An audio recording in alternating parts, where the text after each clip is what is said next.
There we go.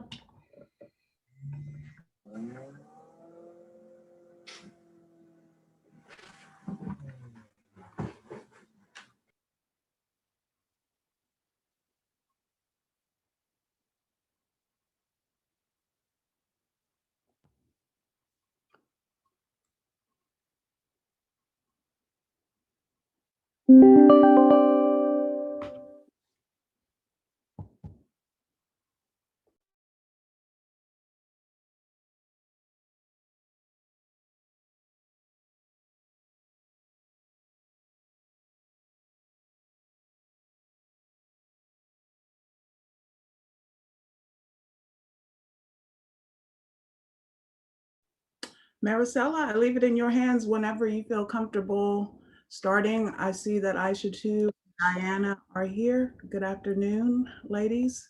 So please feel free to get started if you would like. Hi, Sanji. Hello, everyone. Let's take a look here. Okay, so we'll begin with the land acknowledgement. I'd like to acknowledge the many tribes and bands who call Oregon their ancestral territory and honor the ongoing relationship between land, plants, animals, and people indigenous to this place we now call home. We recognize the continued sovereignty of the 9 federally recognized tribes who have ties to this place and the subsequent bands within those tribes, and thank them for their continuing to teach us how we might all be here together. All right, and then so the next agenda item is the recap from our last youth committee meeting.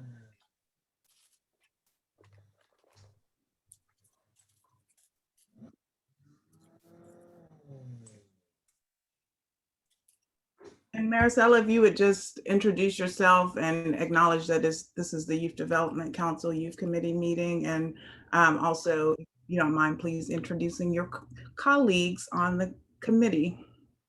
Okay, are we going to take attendance or just do introductions for Destiny or Diana and Isa if they're on here? I think. Yeah, I see them. Serve as the roll call as well. Okay. Okay. Hi, everybody. My name is Maricela Ortega. I use she, her pronouns. I am the development manager at Verde, and I've been on the council for many years now. And I'll go ahead and pass it to Isa.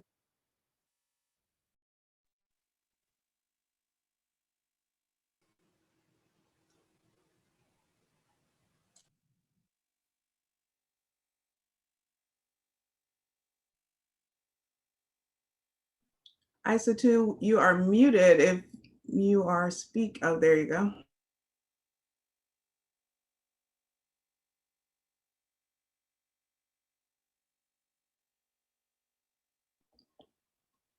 I see your green light highlighted, but still aren't able to hear you, Isa. Can you test with something?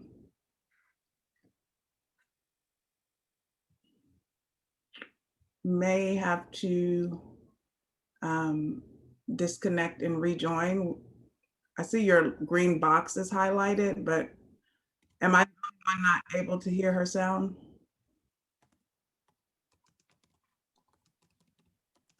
I'm not hearing it either. Maybe let's go ahead and go to Diana, and when Isa is able to, when she is able to unmute, we can go back to Isa. Awesome. Hi, all. Buenos dias. My name is Diana Rojas, she, her pronouns, and I am a youth council member. Was there another thing that we should answer? No, just introduce yourselves as you see fit. Awesome. Yeah.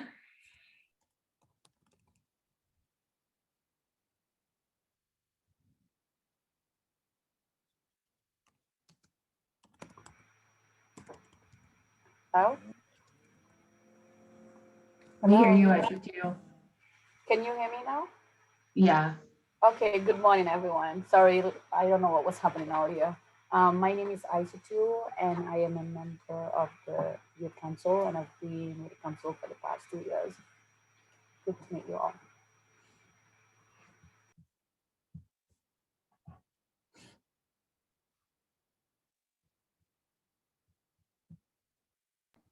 Thank you, ladies. And my name is Sanji Moore. I am the Racial and Ethnic Disparities Coordinator with the Youth Development Division, and also serve as the staff liaison for the Youth Committee.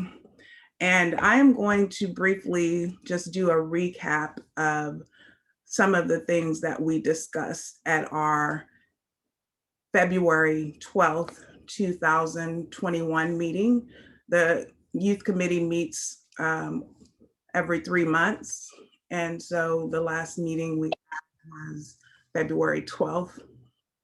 And this was our first meeting since the pandemic ensued, and we had the opportunity to kind of have a brainstorming session that was guided and trying to determine the direction of the youth committee and what we wanted to accomplish in the next biennium and in the next few months. And one thing that has been a theme that we are trying to incorporate into the work that we do is nothing about us without us.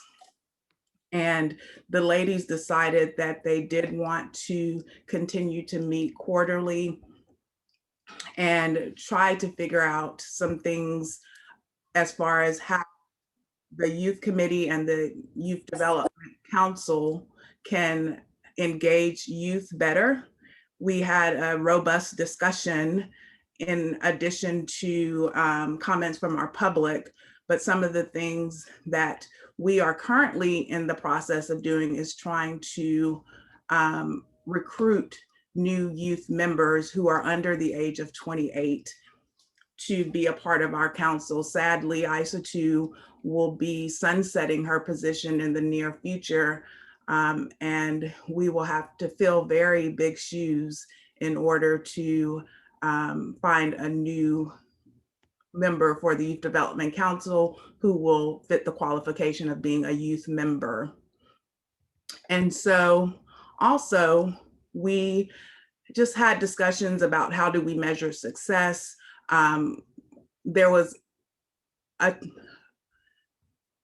I called it homework, but it was to ask the members of the youth committee to think about a youth summit, because when we left off prior to COVID, that's what we were in the process of doing, trying to envision and plan a youth summit that would be hosted by the Youth Development Division Youth Committee.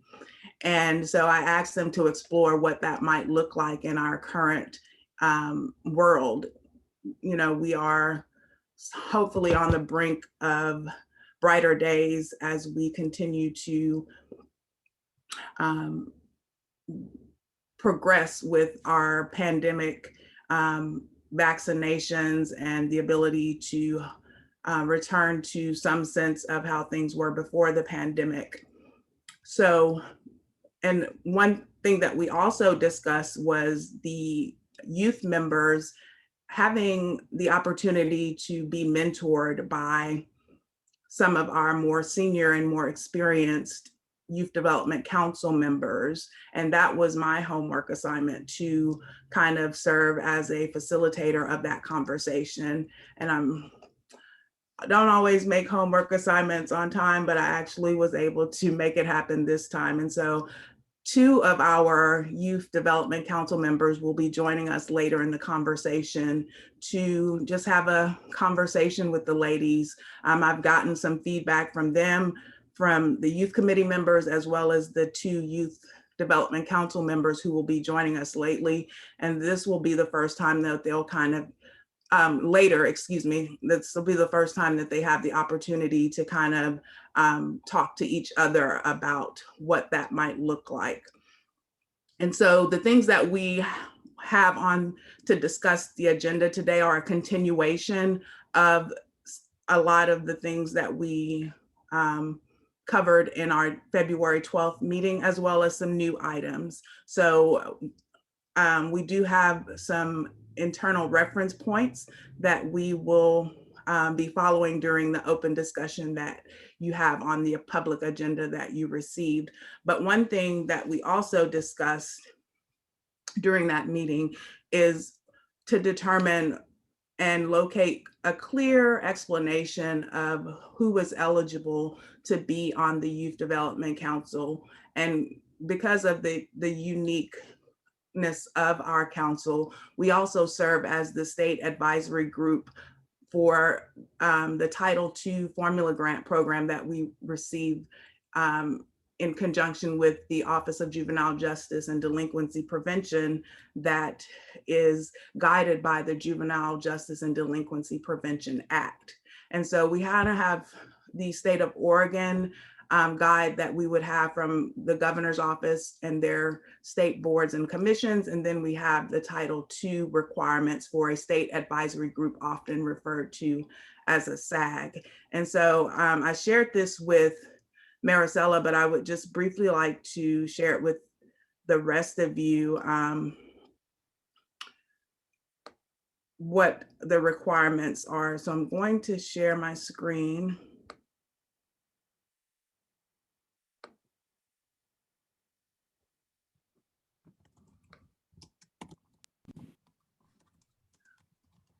And as we move into our open discussion on our agenda, this was one of the first things that we plan to talk about, which is recruitment of new youth members to be on the Youth Development Council, to replace our outgoing member Isatu, and then also to balance the need for youth members on our council.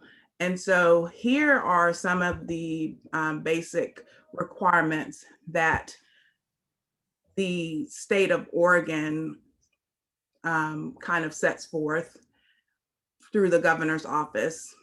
Many boards and commissions have specific statutory requirements for membership. And as you can see there, there are various variables that address those. The governor strives to balance those members among geographic, gender, and age, and ethnic diversity. They must be an Oregon resident and a taxpayer. And our youth development director, Mr. Brian Detman, who you will hear from later, kind of drafted and has envisioned some of the things that he would desire our Youth Development Council members to have. And these kind of work in conjunction with the state advisory group requirements that you will see later. And so I'm not going to read these verbatim. I'll just give you all the opportunity to look over these. And I will also share them with the other young ladies after this meeting.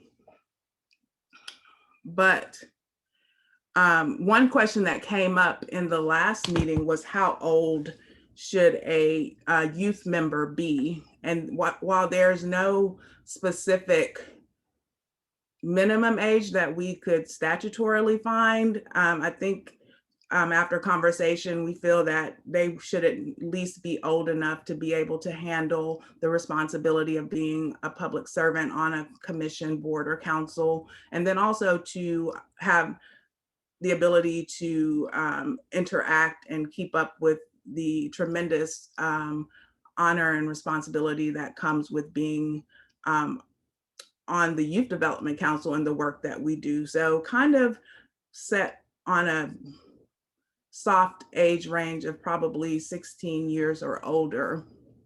And so our federal requirements are much more in depth. And so we will have the opportunity as a youth committee to have training that we can understand what is required of us as a state advisory group. And so here are the requirements that we have to maintain because of our Title II funding, and us, the Youth Development Council, serving as a state advisory group. So as you can see near the bottom, at least 1/5 of the council must be under the age of 28 at the time of appointment.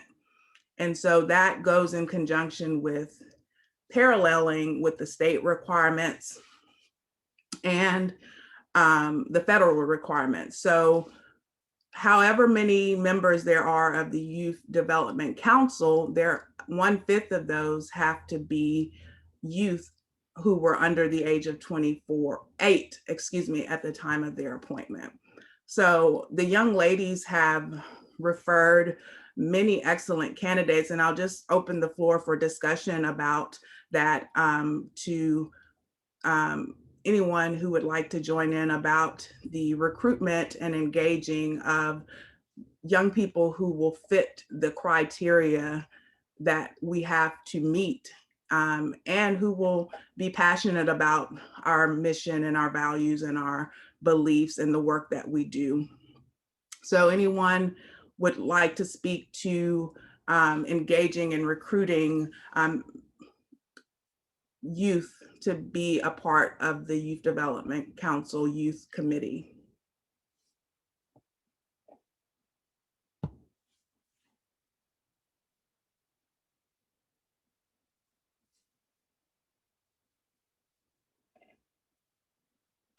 Ladies, you have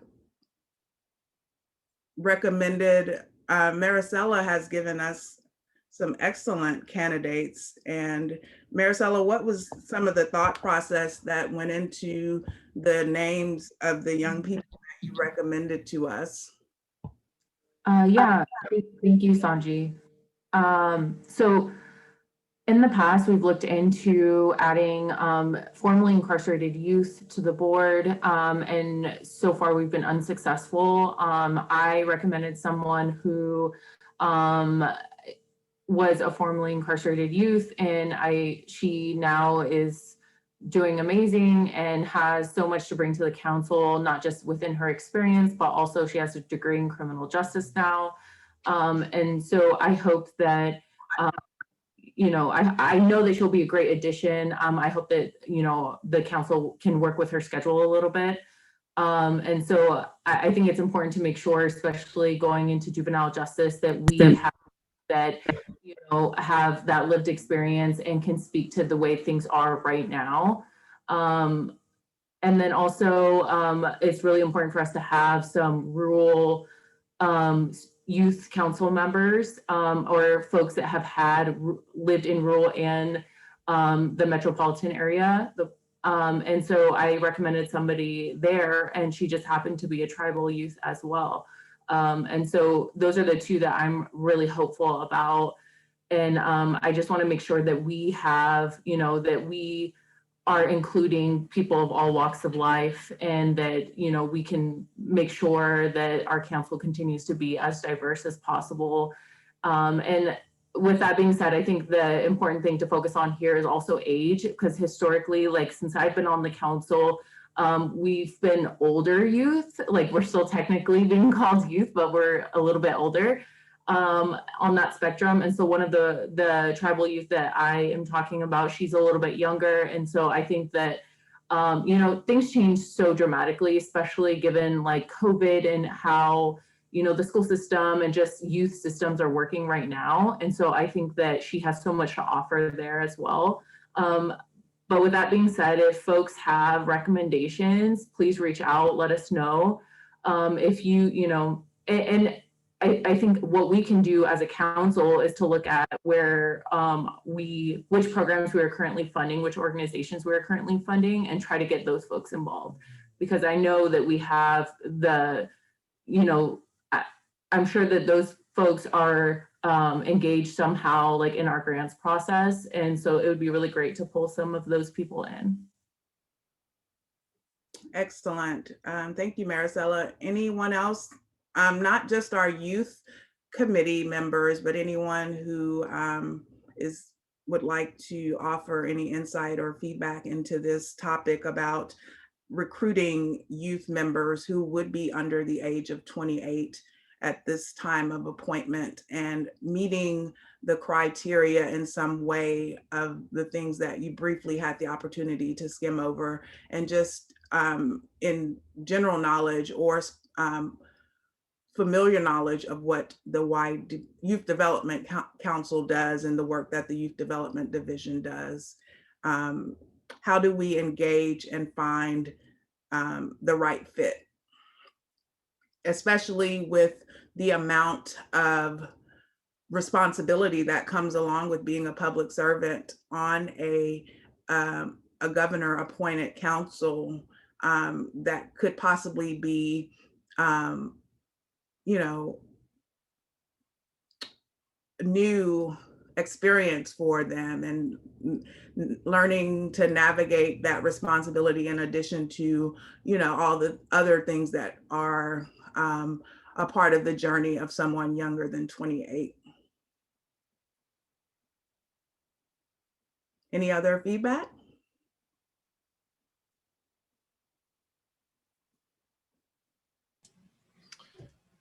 Hey, Sanji, this is Scott Posh, Yamhill County Juvenile Detention Manager. I'm glad to be here and good to hear this discussion today. I was just going to recommend, and it might be too late for next week, but it might be an opportunity through the Oregon Juvenile Department Directors Association to get on their agenda to maybe bring that forward to some of the juvenile department directors. And I do think they're meeting next week. So there is a possibility for a brief introduction to maybe some of your, you know, the solicitation for some, maybe to engage some of the juvenile counselors that they might be able to help identify statewide. So just an option. So, and again, Good Friday to everybody. Scott, welcome, and thank you for joining us, and thank you for that insight. We will definitely take that into consideration if it's not too late, because we still are, you know, trying to determine who Brian will present to the governor for appointment. Sure. Yeah, I just know that just even like within our county and, you know, the different areas that we have with some of the tribal youth as well. And, you know, we've been fortunate even in our facility to, with our agents here, department, to be able to hire some individuals that used to be court affected, or however we want to, whatever term we're using today, to be quite honest, I'm not sure, court impacted or whatever, not necessarily wherever in custody, but certainly went through informal or formal probation, and they've got a lot of different great things that they brought, and we were able to bring them on board in different capacities. So I do think there's a great group of young folks that kind of hit that mark that you're asking for, between 16 and 28. And so, yeah, and I'd be more than welcome to help coordinate something with the directors if you'd like. So yeah, just let me know if I can help. Absolutely. If you don't mind putting your contact information in the chat, that would be great. You bet. Thank you. If not, I can put my email address in the chat and you can email me whichever one you would like. I'll just go ahead and put my contact information in the chat, and No, I appreciate that. And I'll connect with you with some information on maybe who can get you guys on the agenda. So perfect. Thank you, Scott. thank you.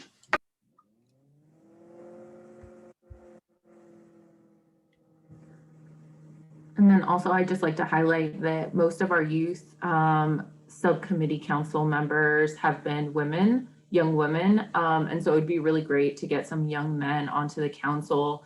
And then with that being said, I think that as a council, we can like reevaluate why we're not getting that engagement and try to tackle those, whatever we discover, and just make sure that we're offering support to those folks. That's an excellent observation, Maricela. Indeed, I do think it's important to have the most diverse and inclusive and equitable array of youth members as we are possible possibly able to. So that's an excellent point that you made.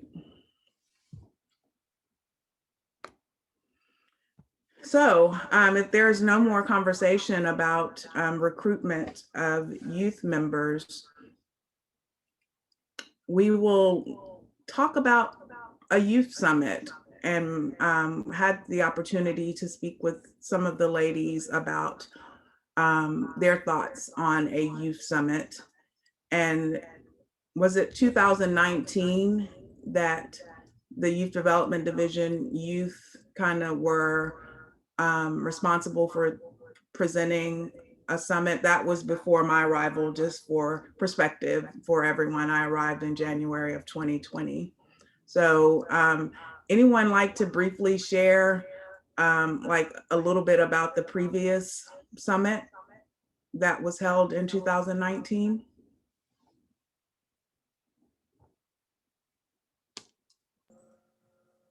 Sorry, I'm just looking at my notes. I say to Diana, if you guys have anything to add, feel free to just jump in. So we had, I believe it was a trauma, sorry guys, I'm just trying to remember. I believe it was a trauma-informed focus youth summit. So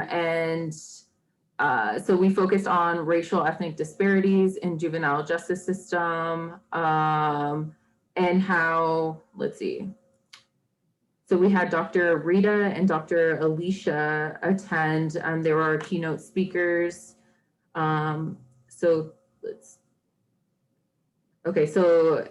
purpose was the ripple effect, planting seeds, disrupting cycles, impact on education, juvenile justice, youth leadership, social services, mentorship, and just being intentional and trauma informed and coming from that lens when approaching youth. I think that was the focus. Dr. Alicia, she really talked about how, being part of the BIPOC community, you're really at a disadvantage from birth, and how that happens in the womb. And it was really nice to hear like her perspective, because it was very she talked about the science of it and how like stress of a pregnant woman and how that affects the uterus or the utero or the baby. And so, yeah.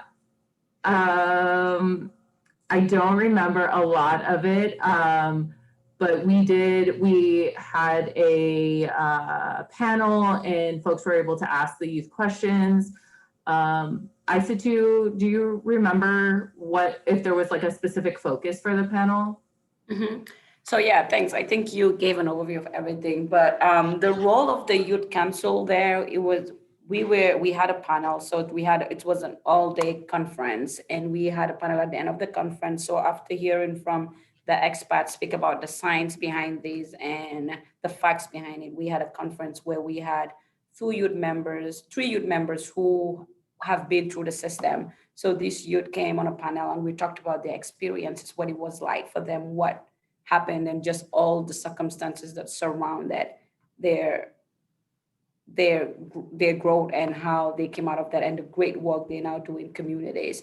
So this was a really good one because we were able to have a conversation with the adults in the room. They were able to ask questions, and most importantly, we were able to tell adults in the room how we think youth want to be supported as youth leaders, right? When we talked a lot about the policy part and the story part, where we can bring sometimes our stories to the rooms and how we expect of adults in the system to turn this into policy and make it work for youth who are affected. So that was mostly the role of the Youth Council.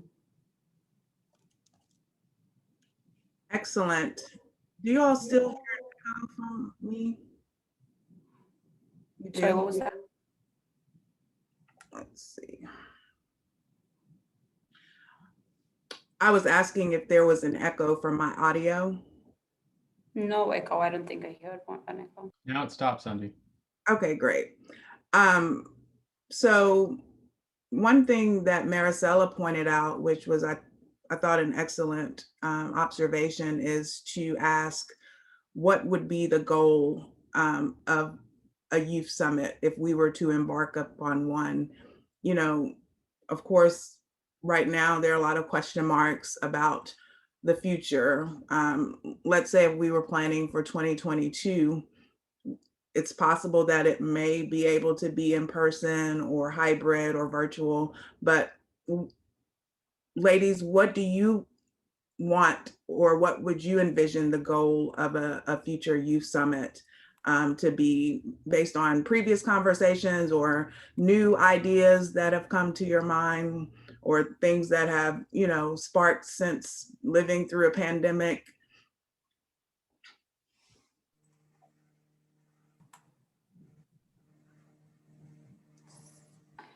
So there's a lot of things that come to my mind right now that we could discuss. So, I mean, we could, an easy one to discuss, and I know it's not easy, but it's one that I'm sure a lot of people are going to have conversations about after the pandemic, is re-engaging youth in education and program. And so that's one that we could discuss, but one that I think I would feel more passionate about, and just I think is such a pressing issue right now, is just there's been so much gun violence in Portland, all over the US really, but specifically in Northeast Portland. And a lot of local nonprofits have been getting together to discuss community possible solutions. And we obviously don't have one solution that we've come up with, but I think that some sort of brainstorming, or maybe even finding a keynote speaker who could speak about what other states have done and how they've been successful. I think that would be super interesting right now, and something that we desperately need here in Portland.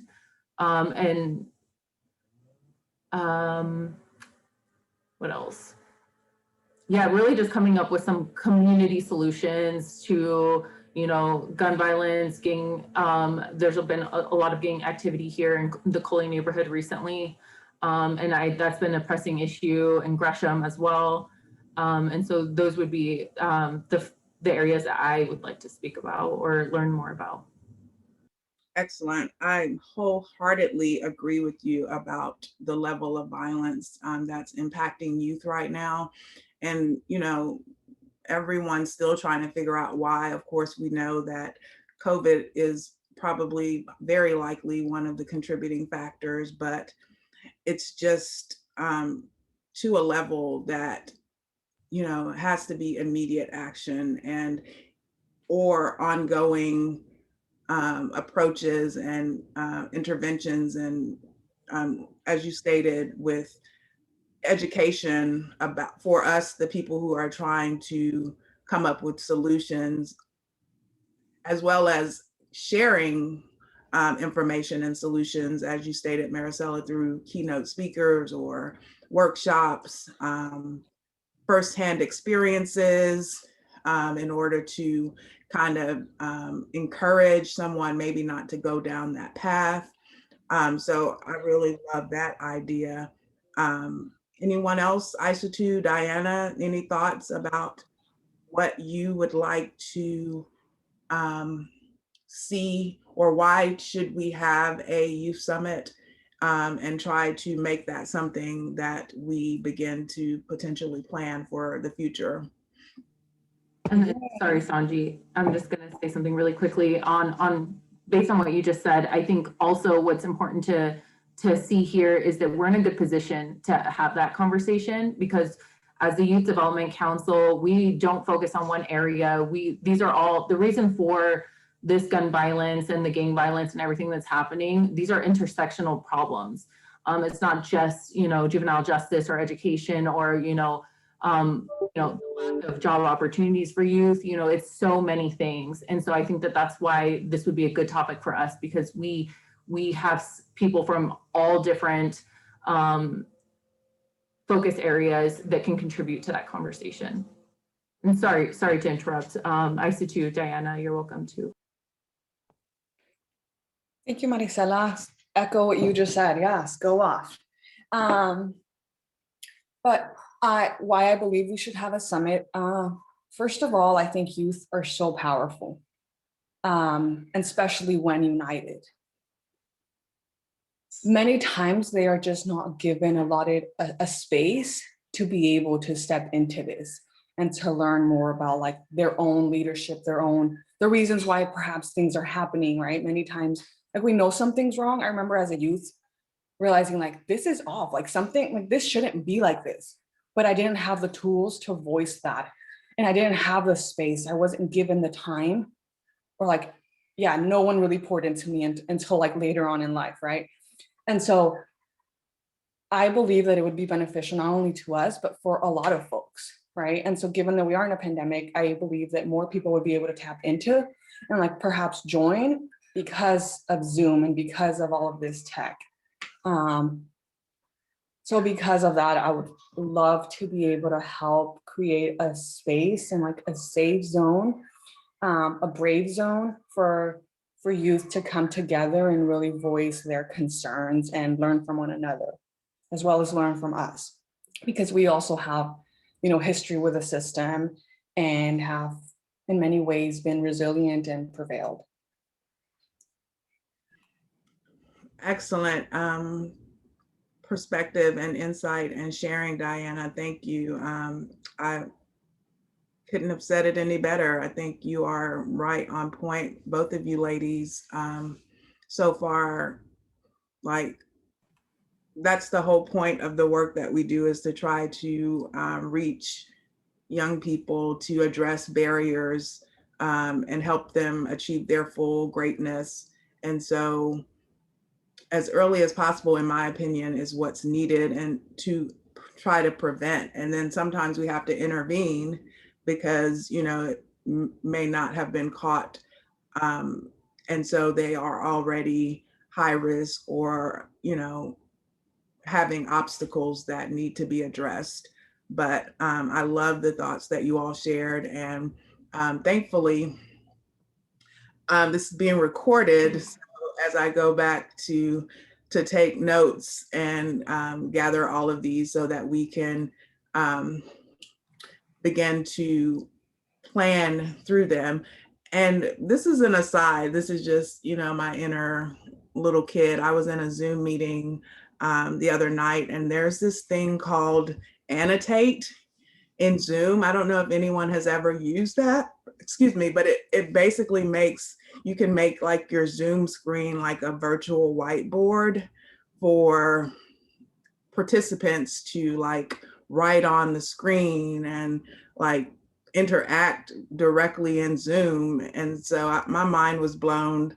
And hopefully, as I learn how to master that, we can kind of have a whiteboard, because I'm I like to write, and it helps to visualize, a lot of these thoughts. And because I'm actively engaging with you all right now, I can't take as many notes as I would like, but I think that whole Annotate thing, where we can, and you get to, capture the screen and, have all of the notes possibly of these brilliant ideas that you all are sharing.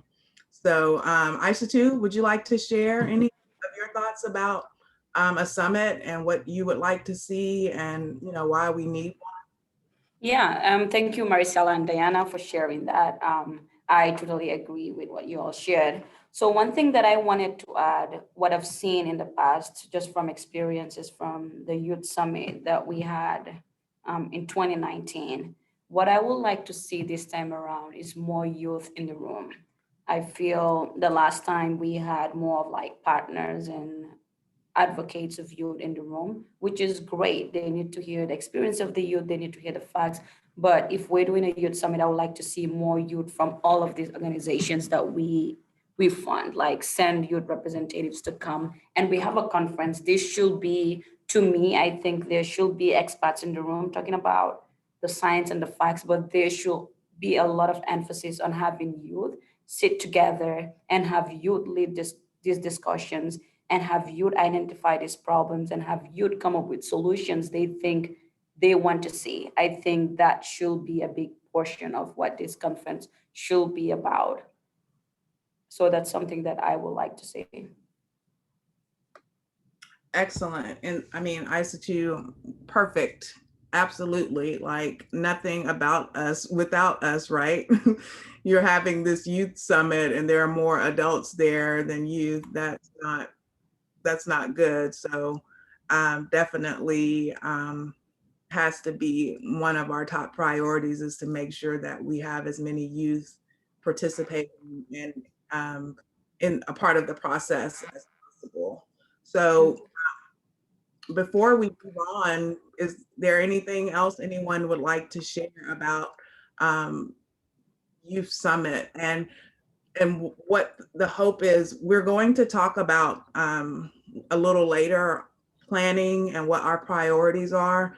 I hope that you all are on board with planning something as you all have shared all of these ideas and making that one of our priorities. So put a pin in Youth Summit and so that we can begin to assess how to put that into action.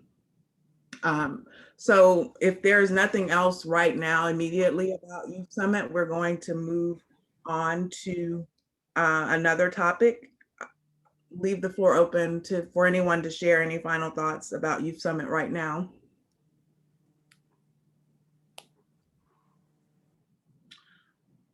Going once, going twice.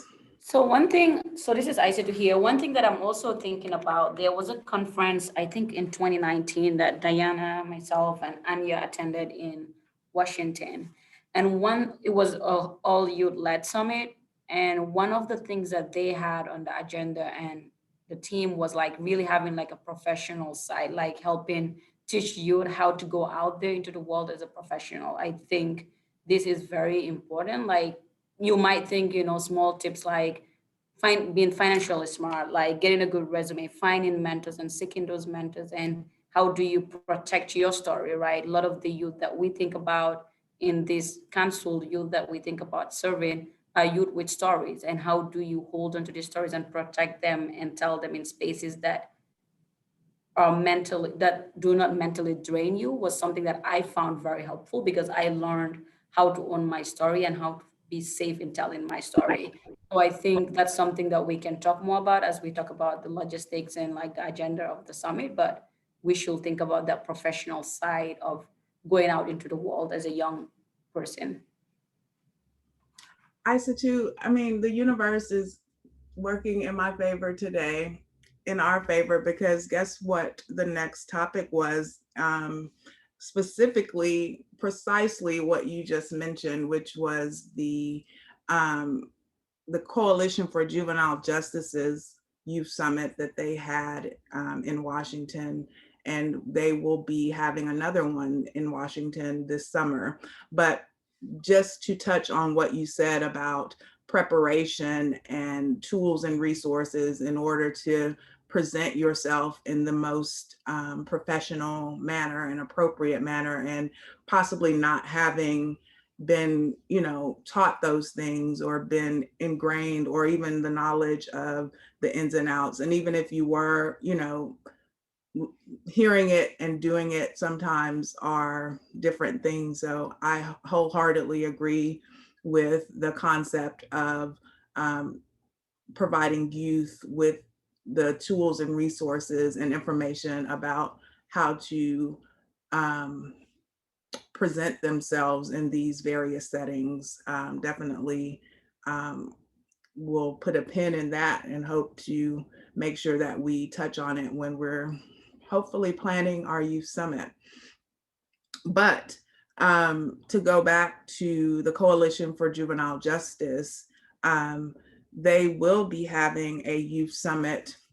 So I had the opportunity, I think, to share it with one of you, but they will be having a youth summit this summer from August 9th through August 10th. And it's going to be a hybrid event. In person, it will be in Tacoma, Washington, and then also have the opportunity to attend virtually. Because of the current restrictions that are in place for the state of Oregon with out-of-state travel for state employees, which would trickle down to you all as state council members. It's highly unlikely, you know, a lot could change between now and August, but at the moment, if you all are open to participation, that would have to be virtually, and I'm going to keep my fingers crossed that maybe if those travel restrictions are lifted, we may be able to transition that. But right now, our attendance would be virtually. So they haven't released all of the information about registration and logistics just yet, but please put a soft notation on your calendar for August 9th and 10th. I believe that's a Monday and a Tuesday, if I'm not mistaken, for the Coalition for Juvenile Justice Youth Summit for 2021. And it is the same iteration that ISA2 referenced about the one that you all previously attended in the state of Washington. So they are one of our probably best nationwide organizations that we collaborate with in our work, and very much experts in the field of juvenile justice and state advisory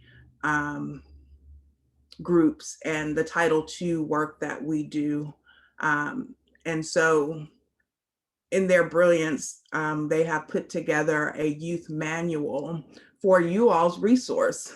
And I know one topic that's come up previously is trying to know and understand fully what your role is, and you know, having the tools and the resources and the information that you need in order to be successful in your role as a young adult Maricela council member on the Youth Development Council, and also as an Oregon State Advisory Group member representing young adults for us. So I've had the opportunity to share this with all of you. And as I shared, we will have an opportunity to have a training once we can pin down a time in order to really kind of dig deep into this and just kind of have a good overview of the state advisory component of your role as young adult council members for the Oregon Youth Development Council. And so, I mean, go ahead and start reading it now so that when we have the opportunity to really dive deeper, you'll have a head start. And of course, you know, because of time constraints and busy schedules, this would probably have to happen over more than one day. But I look forward to going through this manual with you all, and you will have it as a you know, ingrained resource that you can always refer to when you have questions about the state advisory role that you serve.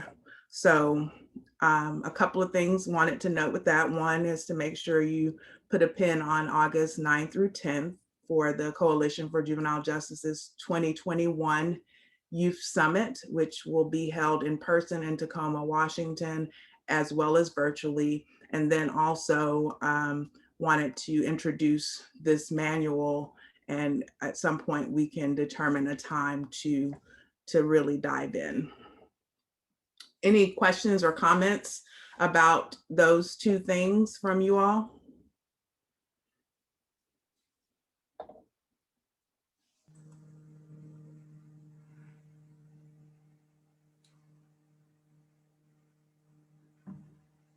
I've attended 2 of the CJJ youth summits, and they were both extremely helpful in the topics, like ISA2 mentioned. And another thing that I like that the Tacoma one from 2019 mentioned is ways to not tokenize your youth, and being ready to share your story and not pressured to. And I think that it was really great for us to hear those discussions at the CJJ conference. And yeah, I look forward to attending the one this summer. Awesome. Anyone else? Diana, did you have the opportunity to attend the one in 2019? Yes, I did have the opportunity to attend. And same, I really liked it. It was a lot of fun. It was cool. I really, really, really appreciated and thought it was super dope that we had youth who are actually were currently incarcerated leading the whole session. And they planned everything. It was just really cool. Yes. And I think because it was hosted in Washington, and some of your counterparts for the state of Washington, the youth or young adult state advisory group members for their Title II work are all incarcerated youth. So they're 1/5 as the Title II requires for the recipients of Title II formula grant funds for Juvenile Justice and Delinquency Prevention Act are all youth who are incarcerated in the state of Washington. And so hopefully, as we embark upon trying to explore how that would look, we can use them as a resource and a prototype of how they were able to be successful at it, even if we are not doing it in whole as they are, but in part. So, and as you can see, Erin, who is that chair of the Young CJJ Emerging Leaders Committee, he is from the Washington State Advisory Group. So,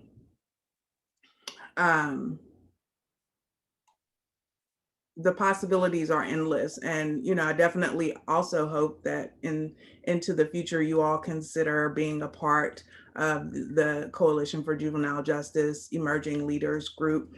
And we can definitely continue to have conversations about how that would be possible. Any other thoughts before we move forward?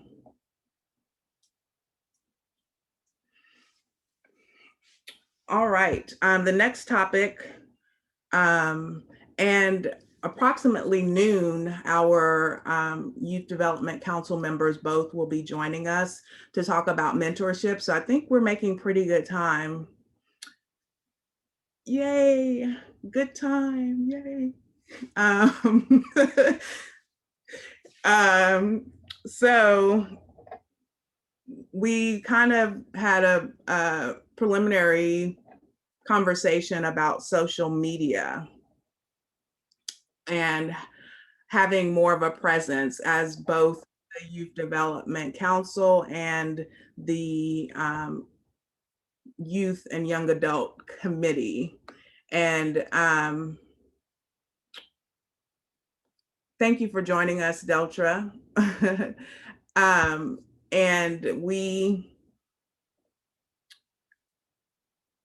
I had the opportunity to discuss with one of you, and you thought it was a great idea, but shared some hesitancy, and also some of the Youth Development Division staff also shared that while there are so many benefits, there are a lot of scary things about the social media world. Of course, we know trolls are real.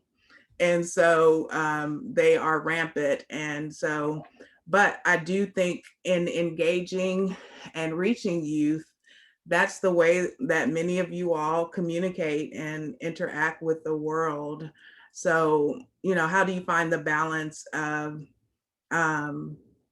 trying to meet that very commonality for many young people, but also being safe and, you know, making sure that you all are protected, or the Youth Development Council is protected. I'll open that conversation.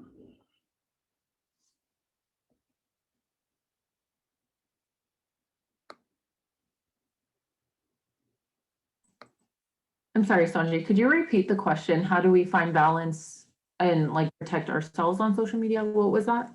So Question? if we were to explore having, let's say, an Instagram or Twitter or a Snapchat page in order to try to engage youth, or a Facebook page. And I know with some of these, is the ability to turn off comments, but you know, how do we embark upon that potentially? Or is it something that you all are open to or think we should consider? Because it is an avenue to engage and connect with and reach a lot of young people, but also do it in a safe way that we aren't putting ourselves and making ourselves susceptible to trolls and people who spew hate and say, you know, mean and ugly things in the virtual and digital universe.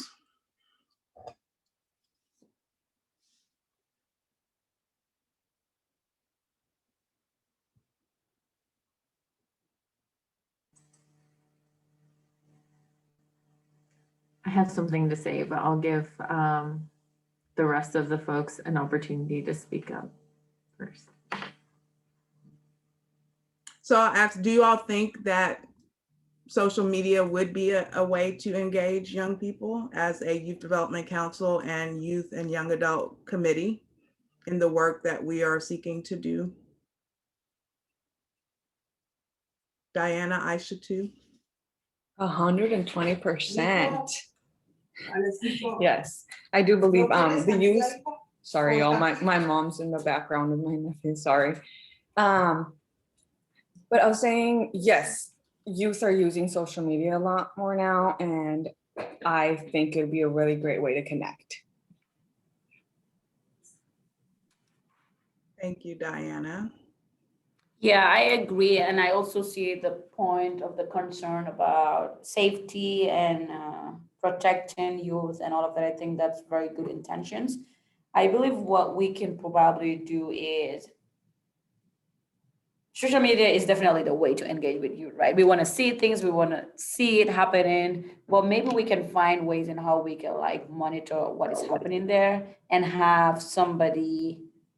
I don't know. I think there's some logistics that we can talk about it, because when I worked at ERCO, we had social media pages for our youth council, and you know, we had like a staff member that monitored what was happening within that page. That way, we were able to recruit more youth, but also protect our youth. So I think there's a way we can definitely find that balance. I just can't think of it right now in my head. I agree, it would probably take some more brainstorming, but it's definitely something I think we should be open to exploring. Maricela, would you like to share your thoughts now? Yeah, Sanjay and I had an opportunity to discuss communications for the council and social media. And, you know, I think it is a great way to engage youth, but it's also a really good way to share just what we're working on, and the organizations that we're funding uplift their work. And so I think that it's beneficial, not just for the youth, but in terms of just showing the work that we're doing, because a lot of people don't know about the Youth Development Council and the things that we fund here, and how it's so easy for youth to fall through the cracks through education.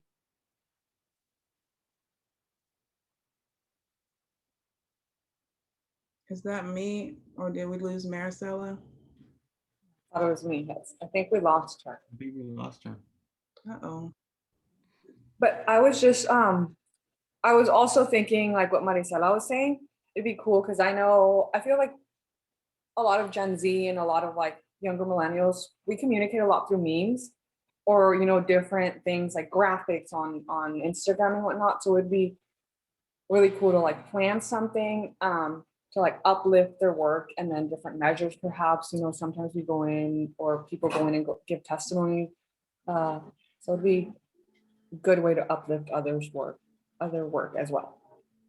Sorry about that, guys. I think I got kicked out. Yeah, you got frozen in time there, but glad you're back.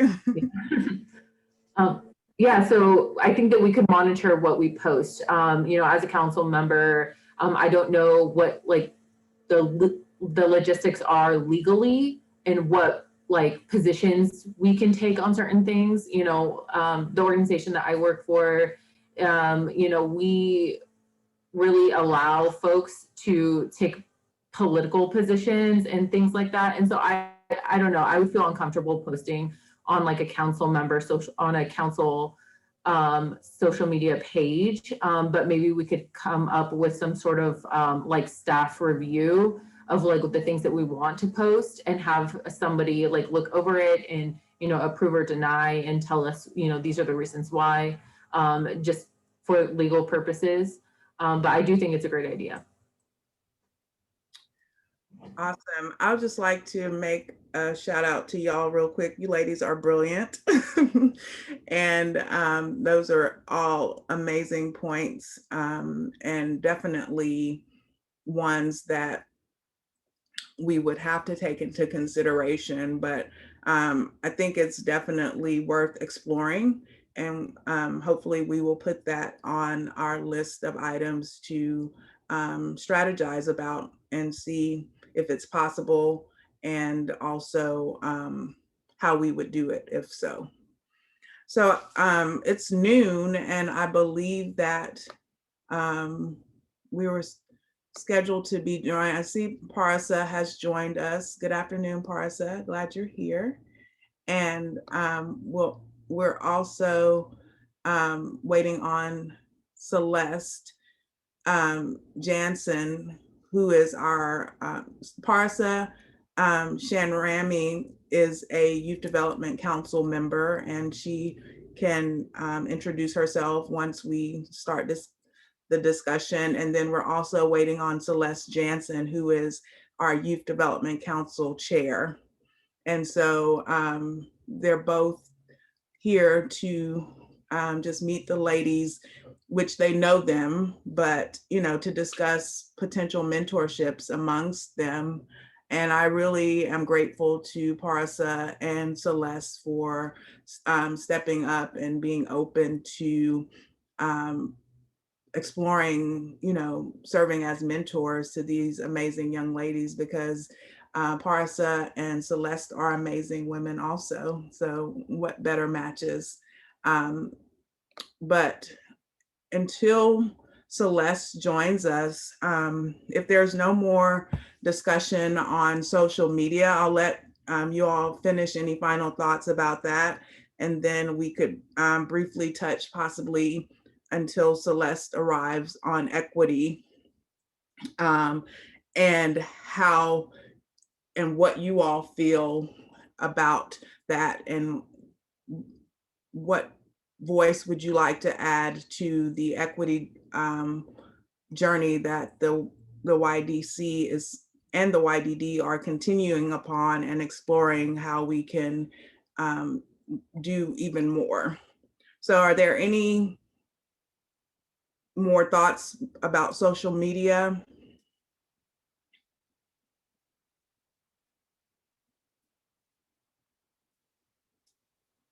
Hearing none, I will open the floor, and I will wait possibly till about 12:07-ish to give Celeste time to arrive. And if not, we can definitely begin the discussion about mentorship.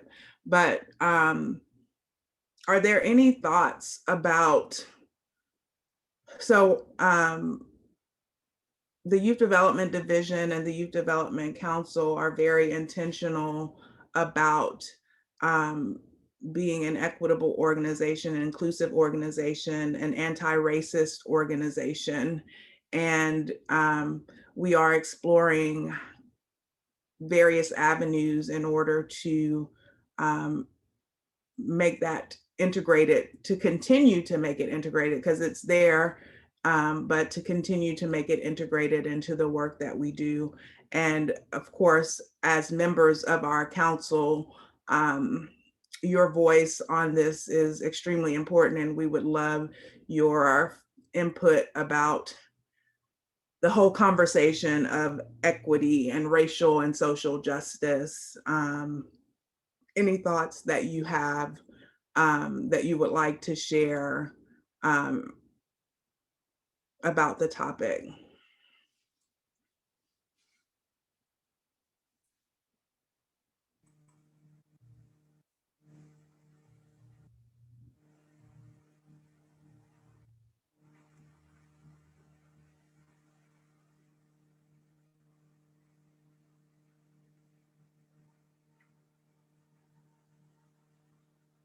Diana, I'm going to pick on you because we've had some very passionate conversations about equity and justice and the like. So would you like to share any way that you feel the YDD can bring this to the forefront of our work?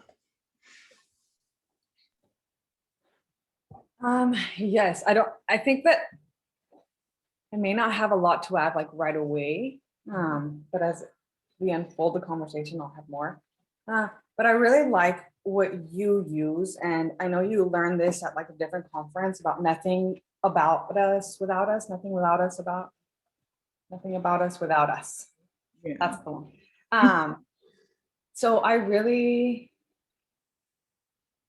happy and I'm excited because I think that the equity work is already like unfolding, even just with bringing names up. I know you and I spoke 2 days ago, and I messaged 2 different youth who are already doing like, a lot of great work here in Salem, right? Have helped with like removing SROs and just other different things. And they're using their own experiences to really advocate and speak up and fight injustices. So I believe that we're already like, this is already unfolding. You're really including and involving us in all of this, which in itself, I say speaks to equity work. Absolutely. That's very profound insight. And I think that, we look forward to even more offerings. And, you're absolutely right. Just making sure that we're equitable for young people. Equity comes in so many different forms and fashions. And so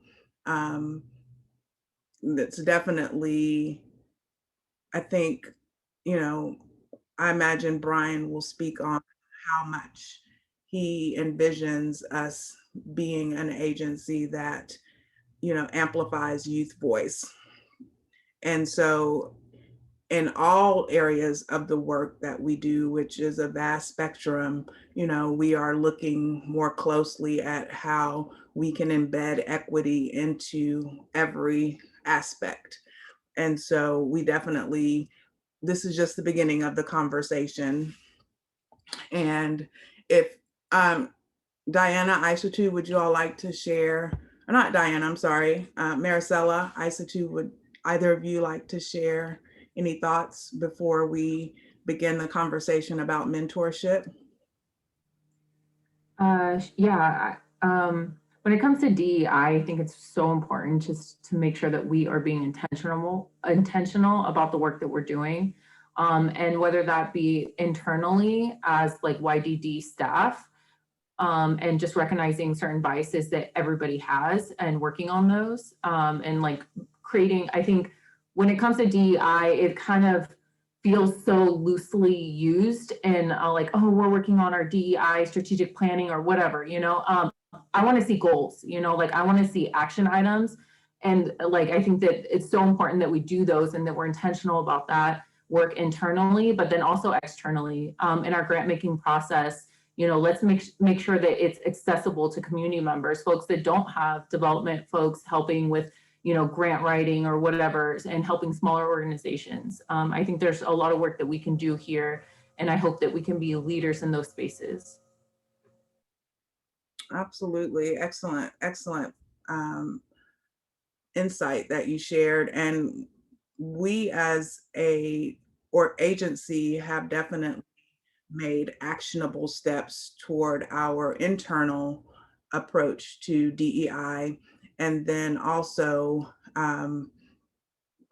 daily are assessing our policies, our practices, the way that we engage with our grant holders and all aspects of the work that we do. You know, my job is to try to address inequities and disparities in the juvenile justice system in the state. So that's a daily component of the work that I do in addition to other areas. So we're just trying to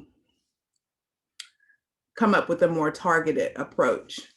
And so I think that as we continue on that, you all will definitely be at the table. I'm not holding you all, but I'm hoping that you will be interested in being at the table.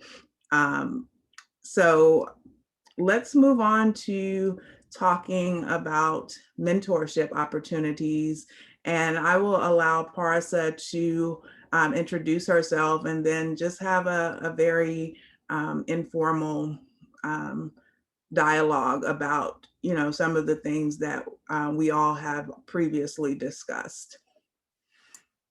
Thank you so much, Sanji, and thank you again, everyone, for inviting me to the meeting. I really appreciated the opportunity to listen in. My name's Parasa, and I've been on the council for a couple of years now. Outside of my council member work, I'm also the legislative director for the Coalition of Oregon School Administrators, and it's been exciting to start that new role. I started August of 2020.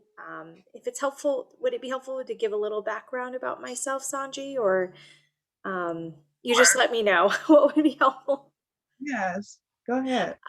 So a little bit of background about myself. I'm second generation Cambodian American, grew up in Aloha and went to public schools there, graduated from our public schools there.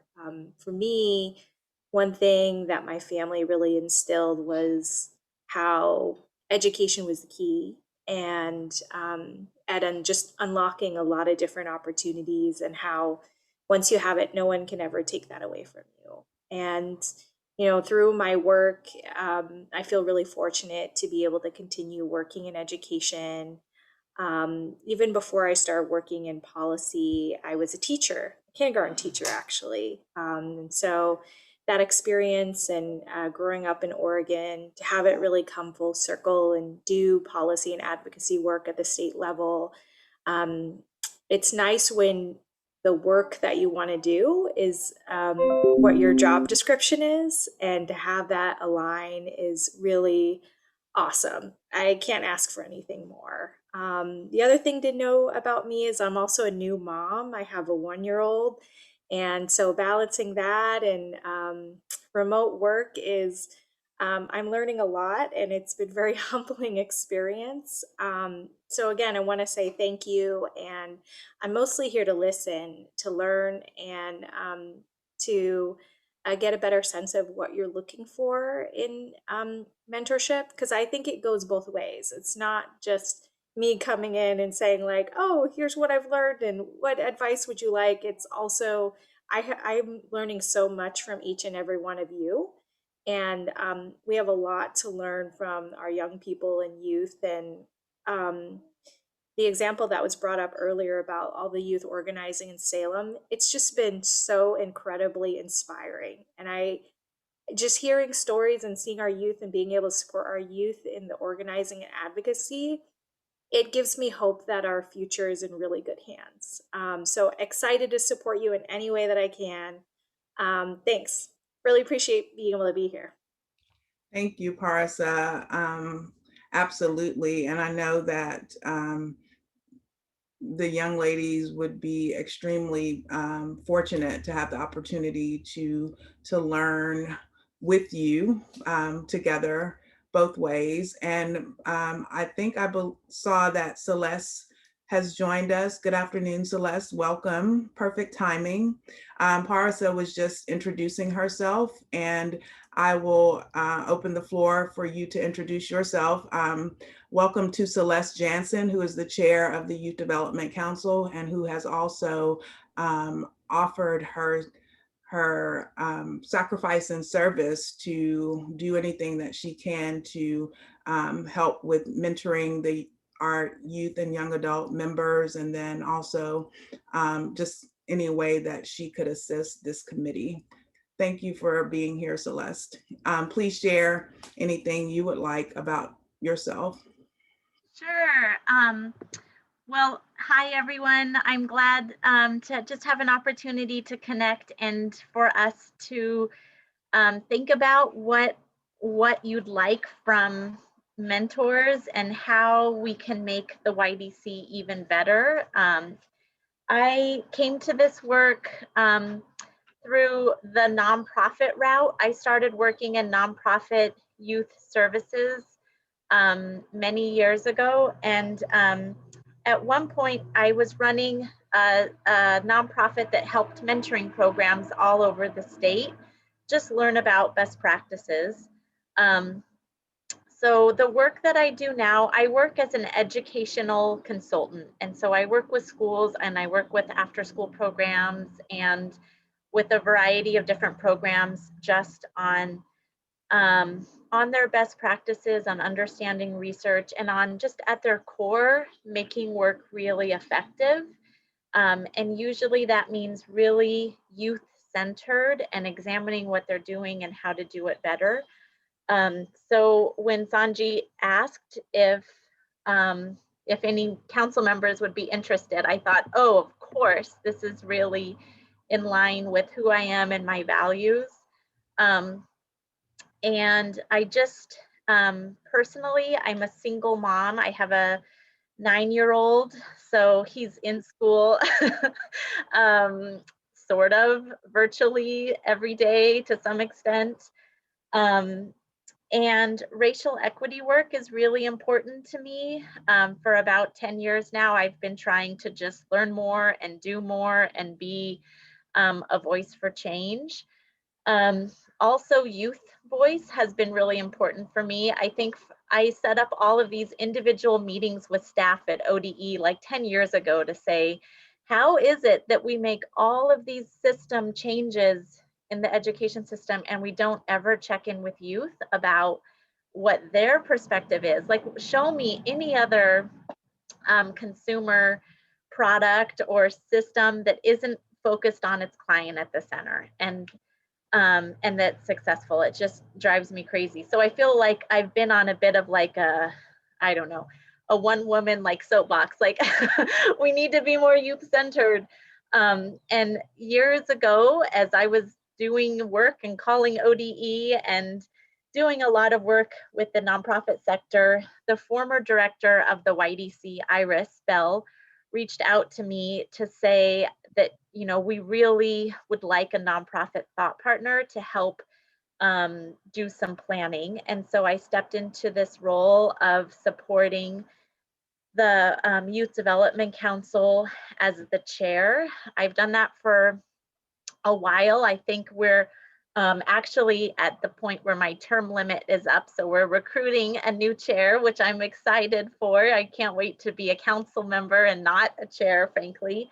But I just think every path is interesting. And I love talking about the personal and the professional because I think they're really wedded and important and every story is important.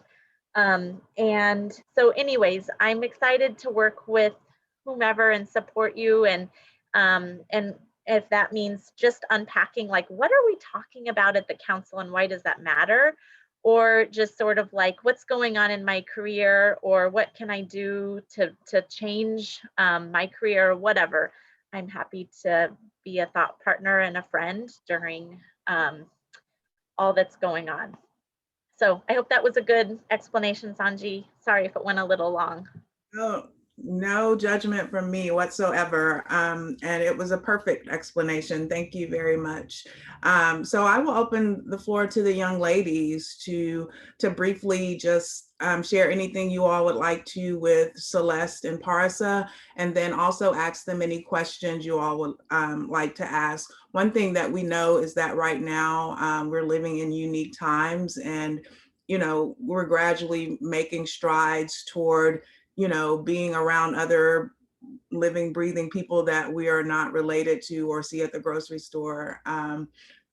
And so, but we still have the unique circumstance of a pandemic. And so mentorships are sometimes very one-on-one and personal. And so one question that I've been asking throughout this exploration is, how does that look in our current circumstances? And so young ladies, Maricela, Diana, Isatu, any questions? Or, as you present your question, please just share whatever you would like with Parsa and Celeste.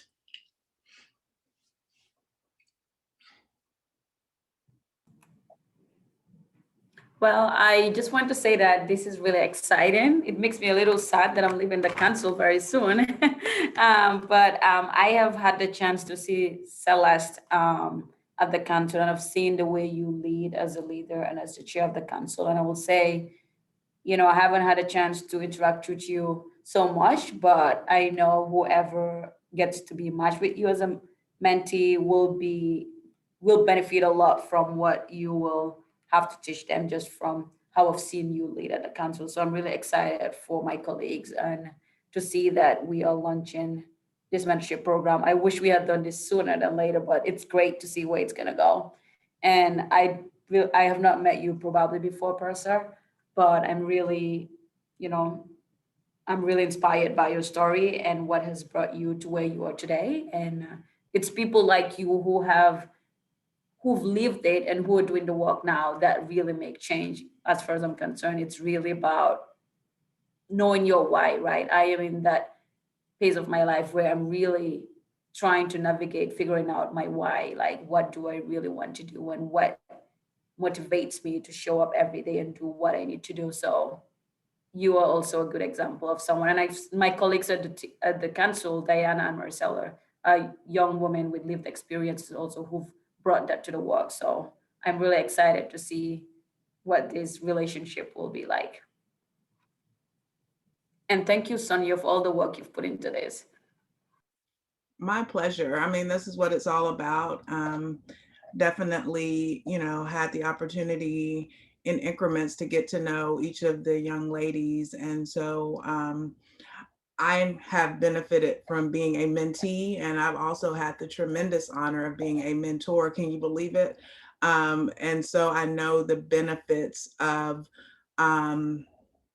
that type of relationship, especially when you're a young person. And as you stated, Isatu, trying to figure out your why and your journey. And, as Parsa stated, it doesn't necessarily stop because of your age bracket. It's an ongoing, lifelong journey of figuring out what your destiny is and making strides to get there. So absolutely. Maricela, Diana, would you all like to share anything?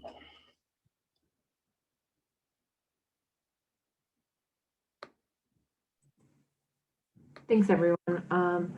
Yeah, I've had the opportunity to be a mentee and a mentor, and I was trying to reimagine what this mentorship would look like, with COVID and, the virtual world. And I guess what I was thinking is, I think it would be, and also because we don't have very many youth council members right now, it would be interesting to do like a group session. And Sanji mentioned whether that's just shadowing like your day-to-day life, or actually being able to, sit down and just like have a Zoom call and ask you questions. Like, how did you get here? How did you navigate the system?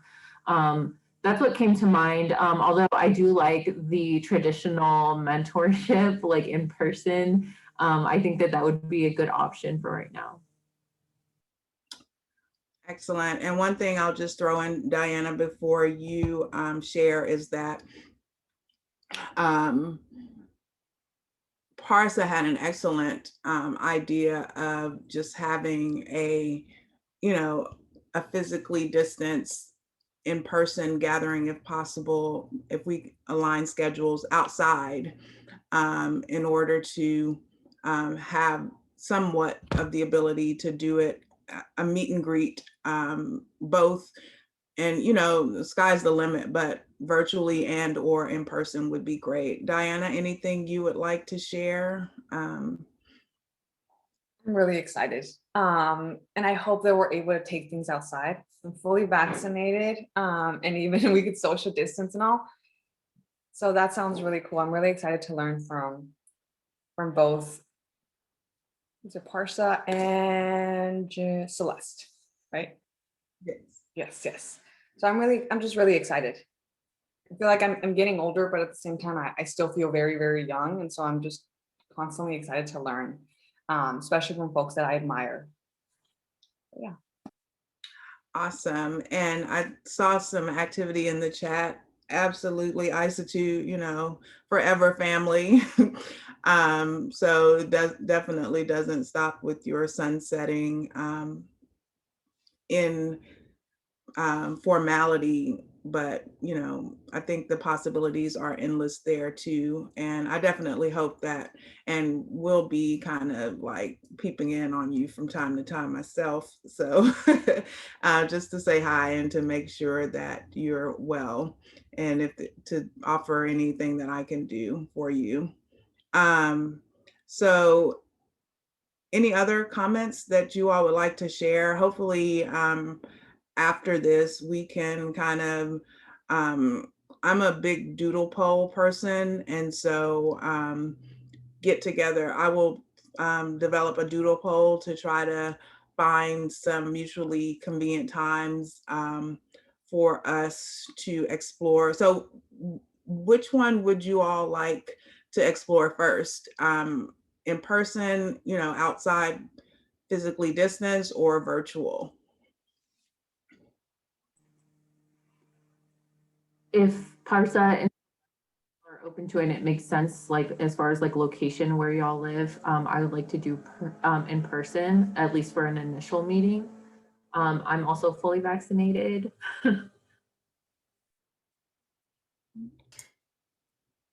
Yeah, I'd really like that if we're able to do socially distance in person outside. I'm getting my second dose today, so wish me well. I'll almost be fully vaccinated. So I think that would be great.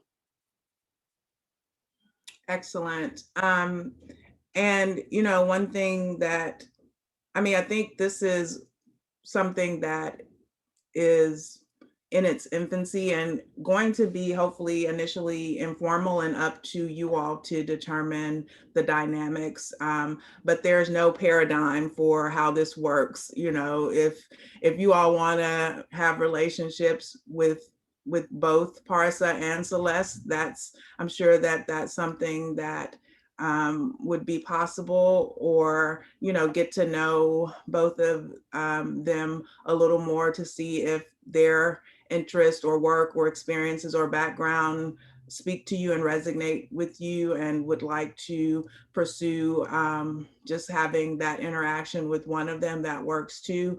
And I'll definitely leave it up to Parsa and Celeste to determine how they are able to potentially navigate having multiple potentially mentees per se, just to put a phrase on it. But definitely think that this has the ability to blossom. And it's kind of like a pilot testing to see if it can be expanded throughout the council as we increase our youth membership on the council, and then also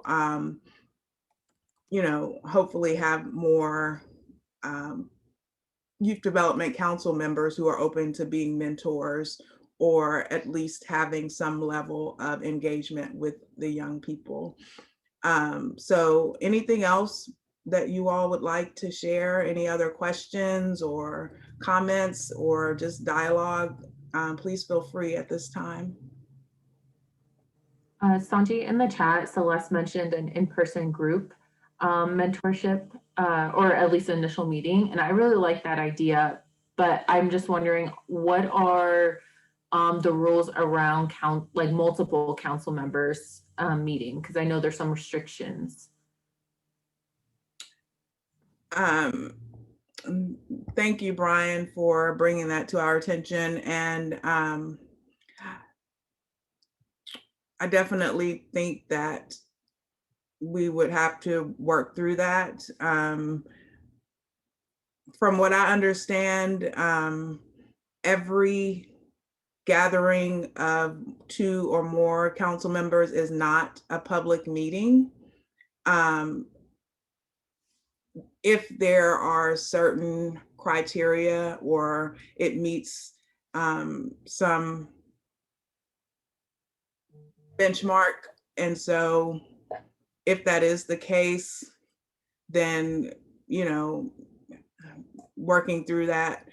And if not, I see that the Salem Kroc Center has stated that they have indoor and outdoor socially distanced meeting options. Thank you for that offering. We will definitely keep that in mind. And again, this is just the beginning, and we definitely have to continue to just brainstorm on how this would work. But once we get that procedural component addressed about the public meeting requirements, then we could definitely go from there. Hey, Sanji, this is Brian. I think any meeting of more than 2 is a public meeting. I thought you said is not. It is. Even in this is a personal, or because folks are members of the council, and if they get together, the thing that we can work through is what needs to happen is that meetings like that need to be noticed. We need to communicate that they're happening. And if a meeting is happening at some place, some park, the Kroc Center, then we need to notice that it's happening. And then the reality is someone else could decide to show up. So is there an exception or caveat, like trainings, There is. So training, if it's a training, and maybe that's Sanji, you're onto it. If this is as a mentorship, if it's a training, formal training opportunity, like we're sending folks to Coalition of Juvenile Justice, conference, yes, then we don't have to notice that. But then, then there's I imagine an agenda and a hey, this is a conference and we're registering people, et cetera, et cetera. This kind of mentorship, I think technically could be called that. It starts to get again, we just have to work through it. We have to say, say their mentor program is this, and it is a formal training and it looks like this. That puts all sorts of pressure on us to develop a program, which I think, since we're piloting and at the beginning, also feels like a bit of a hamster wheel, to lack of a better word. So maybe we just notice. I think, and Melissa knows this better as well as I do, or better, 24 hours, and you say, hey, this thing's happening, and that, and then you just do it. And then we don't have to get way deep into the details, and we see how that goes, if that makes sense. Right. Perfect. Well, not perfect yet, but we'll figure it out. So any other thoughts about that? And the next thing that before we transition into Brian's report is just, and we can kind of maybe revisit this in next steps, but formulating a plan about what our priorities are and what our plan is to accomplish them. So begin to think about those things. I'll ask for you all to jot down 3 to 5 priorities so that when we get to next steps, we can allow you all to share those, and then we can kind of start envisioning between now and our next meeting. And, you know, possibly our next meeting will be just that, developing our plan and whatever you all would like to address. But so between now, and pay attention to Brian's report, please. But between now and the next steps, just briefly jot down what you think 3 to 5 priorities for the youth committee should be moving into the next year. And so I will now, I'm sorry, I have to give myself a shout out because our agenda says YDD Director's Report at 12:35 p.m.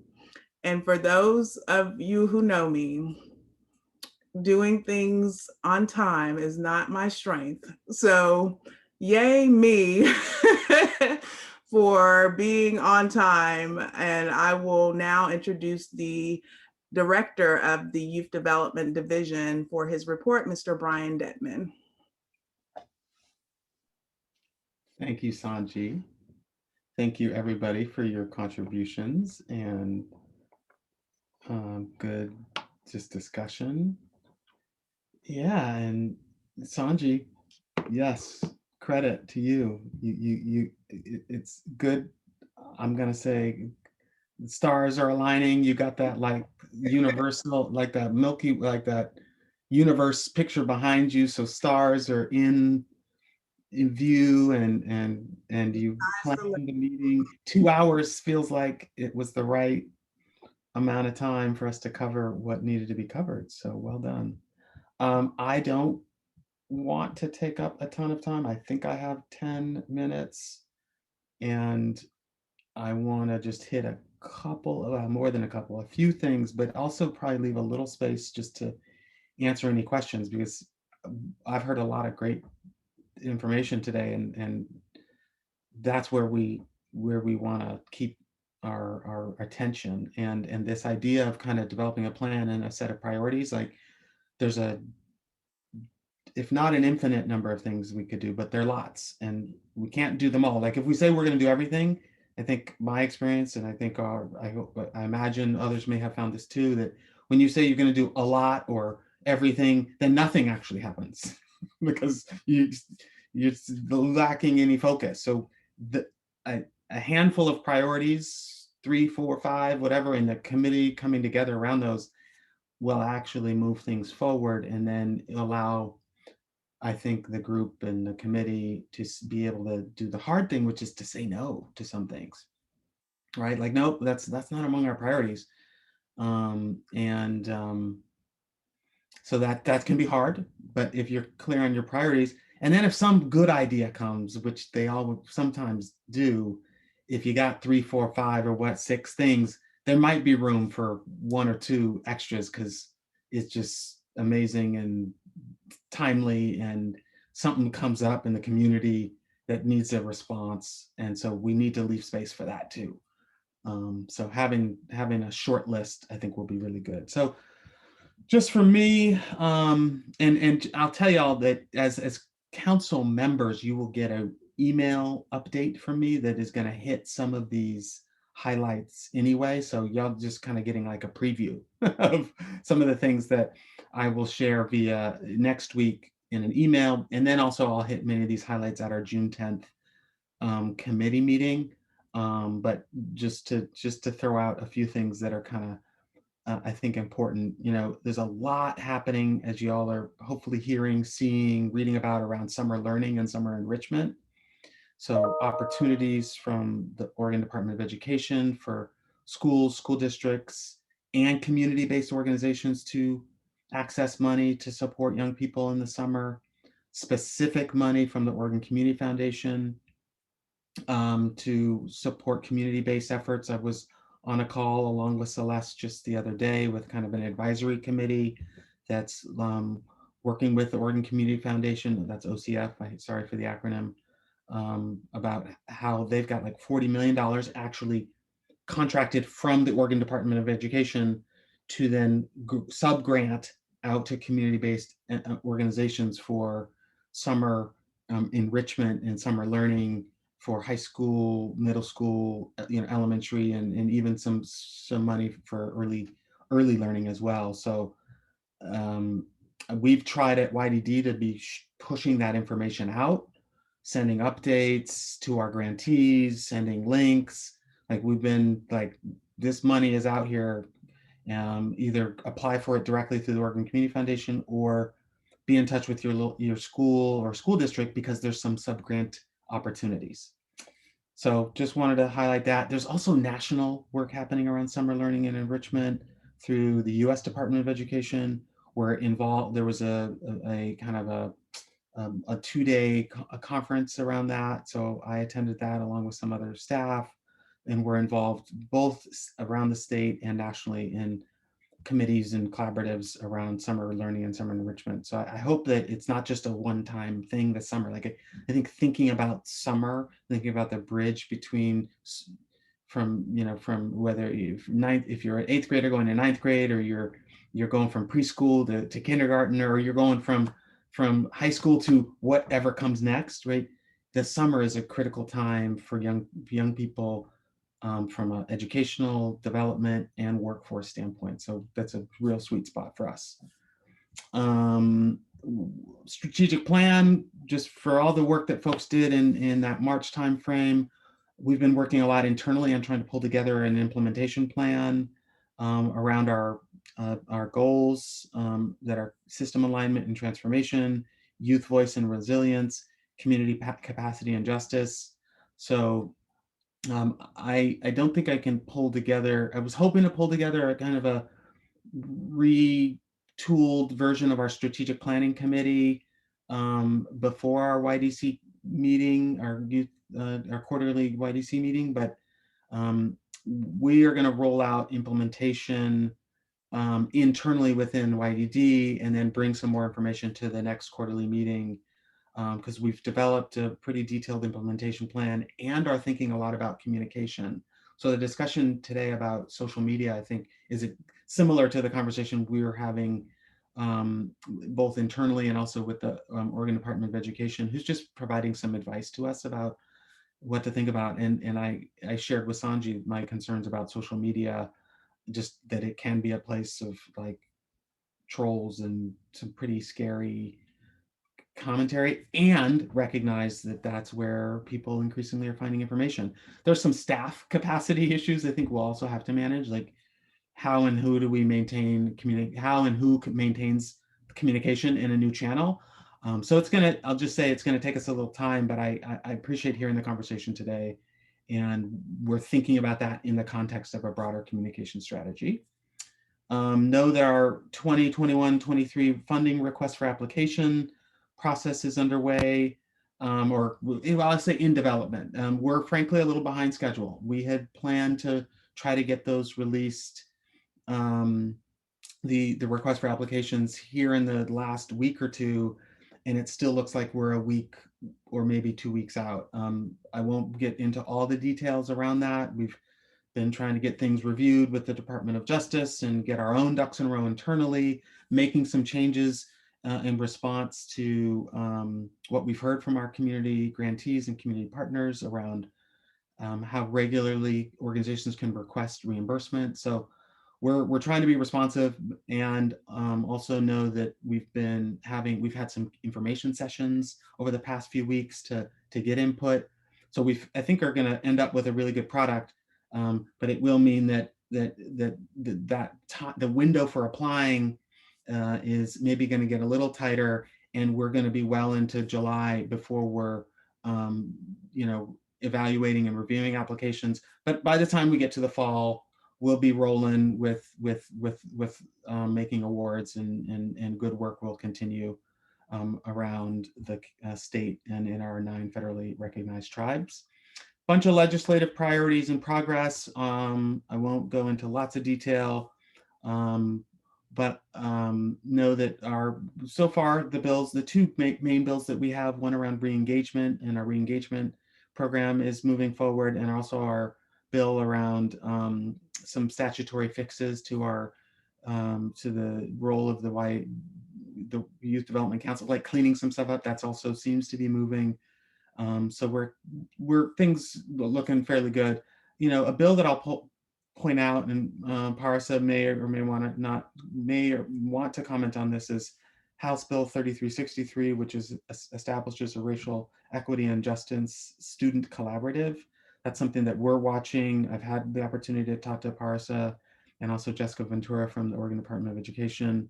And I do think that's just some real opportunity with that collaborative for YDC council members, for YDC generally, for YDD as an agency, to be a part of the work group that's going to be pushing forward that idea, assuming it passes the legislature. So I don't know, Parsa, if you want to say a few words. Yeah, absolutely. Thank you so much, Brian. Yeah, we've had this great opportunity to work on this bill with students and community partners, as well as educators. And so we're in the process of meeting with members of the Ways and Means Committee to talk about the importance of the bill, the cost of the bill, and how, if we're able to set up a structure to have consistent student and youth input on education policy, so that similar to what we were talking about earlier, it's not an afterthought, it's not ad hoc, it's more integrated into our broader system. That's the intention of the bill here. And we're hoping to have representation from all around the state as well. So I'm really hopeful. We've had really great conversations with Ways and Means Committee members already. And I'll keep you posted on how the bill does. Thanks, Parsa. So just keep that. There's just for youth committee members and just our youth that we engage more broadly. This could be a big opportunity for raising youth and student voice in a really meaningful way in legislation. So excited about that. I know we're getting near the end of my piece. So we mentioned the Youth Development Council kind of drive for new members. We've got 6 members who are terming off, but for the most part, they've agreed to kind of stay on until we find replacements. So I do deeply appreciate your kind of sticking with us. I know that you want to make space and for some other stuff going on in your life, but also know you're always a part of the YDC family, if not literally on the list of names. I love the idea of alumni mentorship, and so please stay connected in any and all ways. I texted Jaime Arredondo, just FYI, for our youth committee members. He's also scheduled to term off, but has agreed to kind of stay on until we find a replacement. But I did say to him, hey, would you be willing to mentor folks? And he was like, yes, like count me in, because he wants to stay connected. So we've got Paris and Celeste here as current members. Jaime will term off, but he's a resource. Don't, just keep that in mind. We are doing some focused recruiting for new members and a chair, as was referenced. I do big picture, long-term. I want to increase the number of youth on the council. We have a minimum because of the federal piece of like 20%, but I'd like to see us see that as a minimum and get well beyond that. So for me, a goal, it may take us a couple of years to get there, but get half of our council as people under 28, and specifically recruit some members who may be currently incarcerated, right, involved with our systems. There's some logistics we're going to need to work out, so I don't want to move too quickly that it becomes like a major hurdle for folks, but we're going to increase membership among young people generally and continue to have a really diverse, inclusive, more diverse and inclusive body going forward. So that's me. That's the flag in the sand for me. Lastly, we'll be talking about juvenile crime prevention plans from our counties and tribal partners at the upcoming YDC meeting. The Juvenile Justice Committee has been spending time looking at those plans and reviewing them. So just as an FYI, excited about the work there. Racial and ethnic disparities, no surprise, I hope, to anybody involved on this call, continue to be an issue, and particularly for our African-American, Black students and Native young people. So, and there's also some other, data points that we've been looking at specific decision points for Hispanic / the data say Hispanic and Latinx community generally. So we're looking at those. There's some other like trends that are not all bad, but more on that. And I guess I will stop by saying reopening of state government generally is kind of beginning to slowly happen.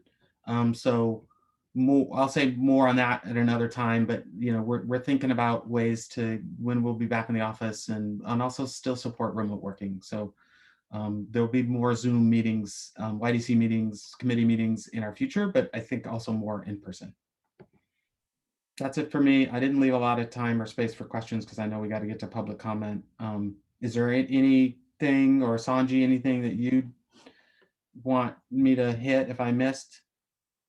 I think you covered everything that we've had conversation about leading up to today. I will say that as we embark upon the full Youth Development Council meeting in June, once those materials are released to you all, I'll be reaching out to you just to make sure that, you have any questions, anything needs to be clarified, or if you need more information about the content of the agenda or the items that are sent to you. So just keep that in mind when that material is sent out. But I think I can't think of anything else, Brian. Thanks, Sanji. Anything else? But the equity work? The equity work, we've got work happening internally. I think, the piece there, I'm eager for us to create an equity committee of the YDC, and also know that we're doing work internally, starting some conversations on a monthly basis with our staff, and we're eager to have YDC members participate in those as needed, both as like an advisor, or also as a participant. I'll admit to you all, it makes blurring the lines makes me a little uncomfortable. YDC has a role, YDD has a role, but that's actually part of the work, right? We got to lean into that discomfort. So know that we're doing that work internally. I think we should develop a committee at the YDC. And since we're doing this, we've already talked about reaching out to some council members to say, hey, we're going to be doing a specific piece, or like to do some pieces around tribal understanding. Hey, just, please be aware and support us if you are interested or attend. And so those opportunities are starting to emerge. Perfect. Thank you. Any questions for Brian?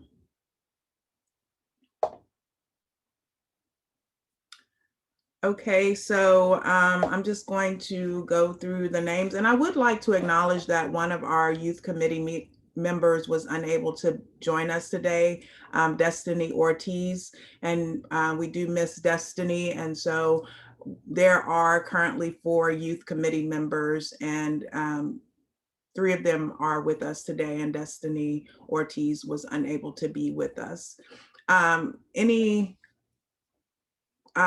more questions? Okay, so I'm going to do rapid fire.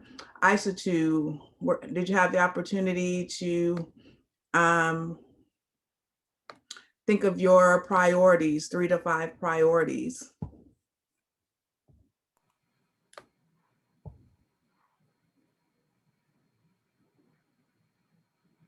Hello? Yes, I can hear you now. 3 to 5 priorities for the YDC, right? That's what we're talking about. For the youth committee in For the particular. youth, for the youth committee. I think, some of this is really gonna echo back on what we've talked about before. I think for me, 2 main priorities that I've always wanted for the youth council has been definitely getting more youth from different diverse backgrounds in the space to do the work that we were doing and to bring more people in. And secondly, getting adults mentor young people and have, I wish when I was there, I had a space where, I could go to somebody and say, okay, we're having this meeting next week. Can you help me know how to think about this? And this is what I want to say. How do I communicate this out? And what is the way? How do I interpret this policy into what I am seeing in my community and communicate that? So those are my main priorities for the youth council, and I'm glad to see that happening. Excellent. Thank you, Aisha, too. Diana, 3 to 5, or how many ever you have priorities for the youth committee and moving forward in our direction? I remember the assignment and I wrote it down on my journal. And then before this meeting, because I was like, okay, I'm sometimes bad with homework. And I had like specific ones and I don't know, but I will take a picture of that when I find my notes that I was, and then like send them or share them or in our next meeting. That is 101 gazillion% okay. That is all right. So we'll close out with Maricela.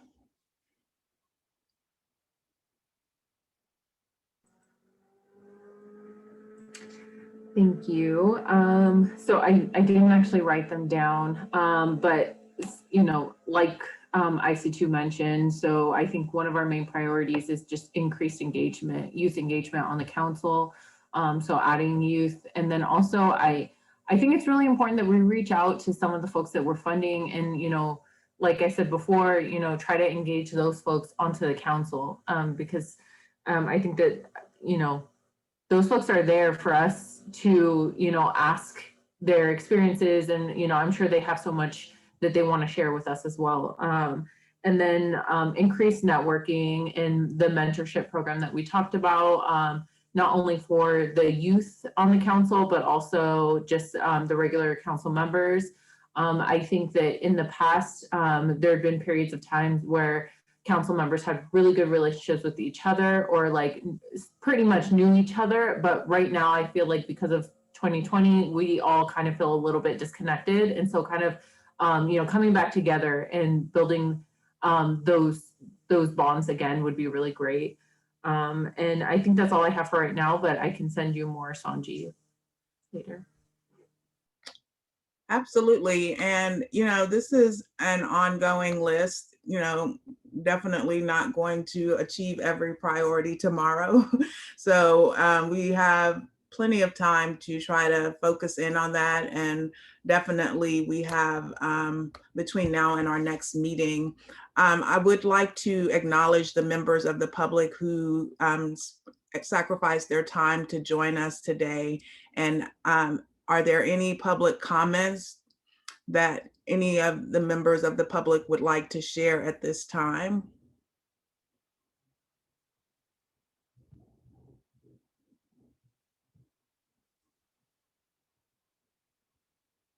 Going once, going twice.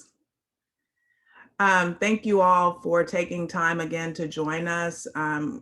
We are public servants, and so your feedback and your needs are our number one priority. So I imagine you received this communication by being on a listserv, and you have the Youth Development Division website. And please reach out to us.